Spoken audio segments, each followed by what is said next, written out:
City news वसा जनसेवेचा।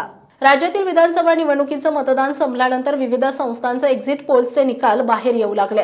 त्यामध्ये महाविकास आघाडी आणि महायुतीला संमिश्र कौल मिळाल्याने संभ्रमाची परिस्थिती निर्माण झाली होती। या पार्श्वभूमीवर आता सर्वांनी फासे टाकायला सुरुवात केली आहे। सर्वात महत्त्वाचं म्हणजे लोकसभेत मनोज जरांगे पाटील यांचा फॅक्टर महत्त्वाचा ठरला होता। आता विधानसभा निवडणुकीमध्ये समोर आलेल्या एक्झिट पोल बद्दल मराठा आंदोलक मनोज जरांगे पाटील यांनी पहिली प्रतिक्रिया दिली आहे। मनोज जरांगे पाटील म्हणाले, मी मैदानात नाही, माझा समाज पण नाही। आम्ही मैदानात असतो तर अंदाज सांगितले असते।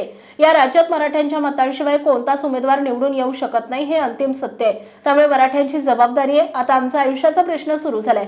आता आरक्षणाची लढाई सुरू झाली आहे। मतदान झालं, आता संपला विषय। सरकार स्थापन झाले की तारीख जाहीर करणार। अंतर्वालीत सर्वात मोठं उपोषण होणार आहे। निवडणुकीत उमेदवार कोणत्याही निवडून आला म्हणजे तो काही मालक झाला नाही, त्याला मराठ्यांनी निवडून दिले, तो तुमच्या अडचणीत उभा राहील। आता उमेदवाराने आंदोलनात उभा राहिलं पाहिजे। मराठ्यांशी दगाफटका केला तर मराठी त्याला सोडणार नाही। मराठा समाज आंदोलनासाठी सक्रिय झालाय। समाज माझ्या ऐकण्यातला आहे, त्यामुळे मी कोणाच्या दावणीला बनलेला नाही।